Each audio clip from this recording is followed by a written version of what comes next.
The Yule Festival is here to kick off the Yule season in Assassin's Creed Valhalla. I streamed the entire event this morning and I managed to complete pretty much everything there is to do at the moment. So here is a complete guide showing you everything you need to know about this event.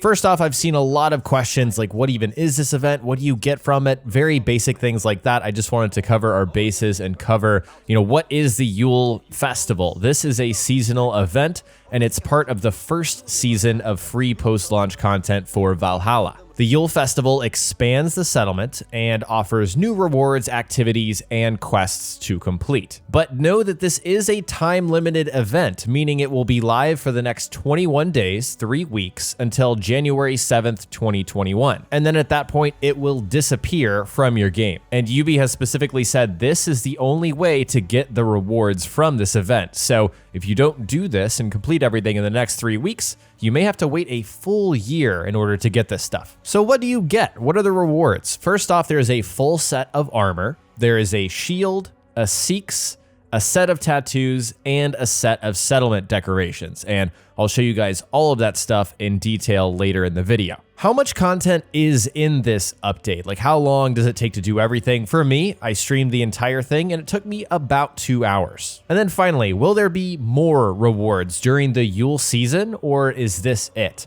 And judging from Ubi's wording and their posts that they made for the festival, I think this is it. I think the rewards that you see right here is everything we're going to get out of the specific Yule Festival. But if there's a new event that is thrown by the revelers, then that will bring new content. That is my best guess. I could absolutely be wrong there. All right, now that we have that out of the way, let's go into how you start this event. So first off, there is a requirement to participate in the Yule Festival. You have to have completed one story arc in England. That's going to be either Grantbridgeshire or Leicestershire. Outside of that, though, there is no power level requirement. You just have to have completed one of those arcs, not both, just one. And then once it's unlocked, you'll get a cutscene that really introduces and kicks off the event, which again is just east of your settlement. If you guys have trouble getting this Yule Festival to start, my best advice is after you've met the requirements, reboot your game, and if that doesn't work, just do a full console shutdown if you're on console. Sometimes, these new consoles are always on and they don't allow games to fully update. Fully unplug your console or full shutdown from the settings in order to cycle, and sometimes that will fix things and get updates like this to work. Once you've unlocked the Yule Festival, you'll get the intro cutscene in the settlement that introduces you to Norvid, and he is the vendor for the festival. He tells you pretty much everything you need to know. There's a variety of activities that you can do, all of which reward you with Yule tokens that you take back to Norvid, who is once again the vendor who has all of the rewards for this event. There are 3 activities that you can participate in during the Yule Festival. First one is a drinking challenge, and it works just like the drinking challenges across the rest of the game, and your reward for winning that is 10 tokens. Then there's the Brawl Challenge, which is like a tournament style. So there's 10 rounds of opponents you have to face, beat all of them, and you get 70 tokens for winning. However, if you lose at a certain round, you'll get like 5 tokens per round, I want to say. And then there's the Archery Challenge. This asks you to hit a bunch of targets and get a certain score by the end of 2 minutes. And if you reach that score, you get 40 tokens. All of these activities are fun, and I suggest you guys check out each one of these at least once. There's also 2 settlement story missions, one of which involves the brewery and the other one involves the cattle farm. Now, I believe it's kind of unspoken that you need to have these built. I'm not 100% sure on that, but obviously some of you are going to want to get these rewards as quickly as possible. And, I wouldn't say that's the best thing to do. Like, this festival is here to enjoy, but if that is your goal, this is how you unlock everything as quickly as possible. First, I would complete the 2 story missions at the brewery and the cattle farm. They take about 10 minutes each, maybe a little bit longer, but both of them offer 140 Yule tokens a piece. And that's the biggest chunk of Yule tokens you'll get from this entire event. But after that, I wouldn't touch the Brawl Tournament or the Drinking Challenge. Just based on how long they take, it makes much more sense to spam the Archery Challenge. This is the most efficient of the 3 activities. So the threshold to get the most tokens, which again is 40 per round, is a score of 1,300, which it's not too difficult. And the reason this is the most efficient is because each round takes 2 minutes, and if you hit 1300, you'll get the 40 tokens no matter what.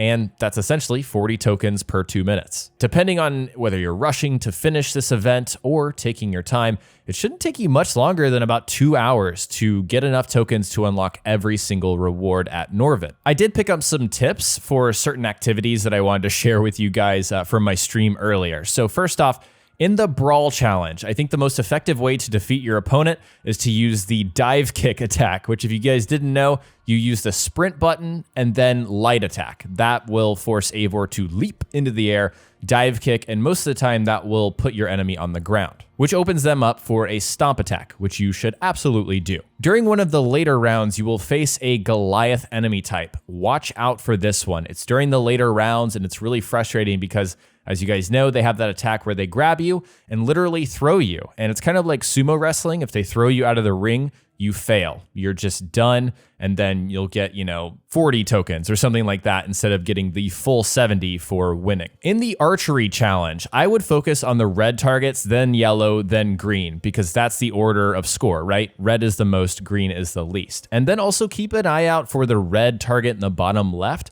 It's on its own loop, separate from the rest of the targets. That's one you always want to hit when it appears. I also wanted to give you guys a heads up, since this is a guide, there are some bugs that Ubisoft knows about, at least at the moment, with the 2 story missions. So here's what I know. The objective marker for both missions is a little bit wonky. Sometimes it just doesn't point you in the right direction. So if you ever get lost, just follow the characters in that mission. And also ignore the marker if it doesn't make any sense. Sometimes it's just out pointing to something completely unrelated.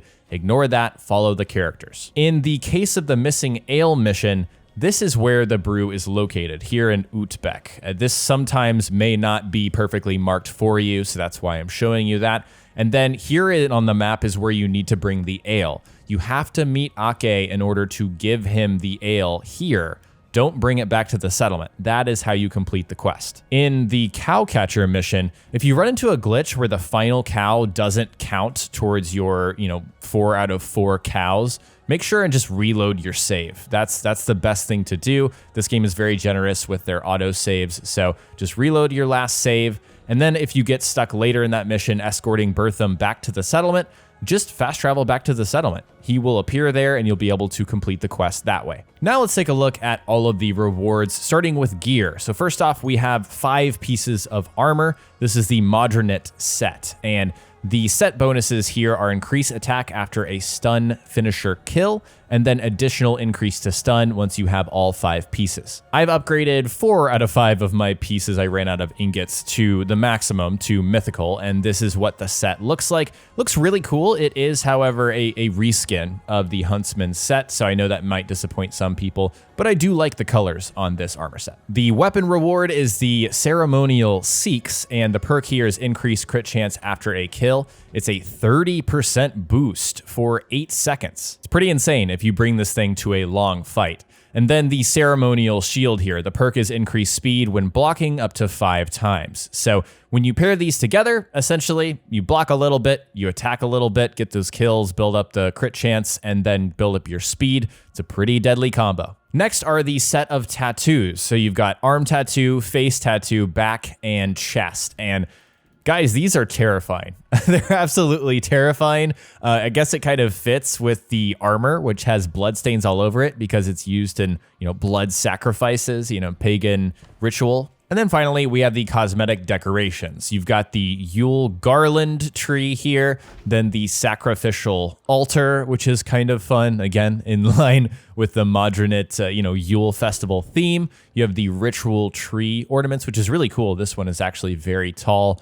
And then finally, this fire pit, which is cool, cozy fire pit to just kind of have around and place in different spots around the settlement. And then finally, the most expensive settlement decoration, the beech tree, which you can put at the center of your settlement. And yeah, looks really cool.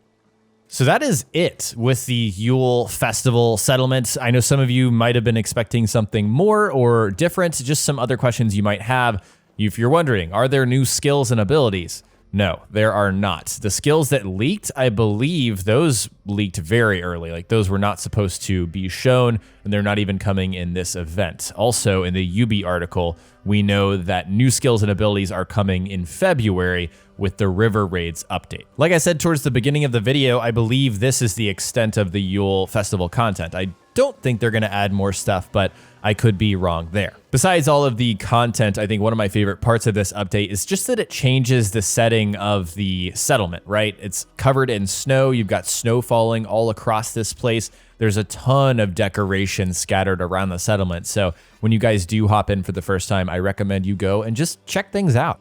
So that is it for my complete guide of the Yule Festival update in Valhalla. I hope you guys enjoy this content. Yeah, let me know what you think about it in the comments section below. If you haven't already, make sure you're subscribed and hit the bell to stay tuned for more content. I'm going to dive more into the river raids and what we can expect from the next update in a video tomorrow, so don't miss that. Also be sure to follow me on Twitter. I'm at jayvee on YT, and on Instagram, I'm at jayvee.yt.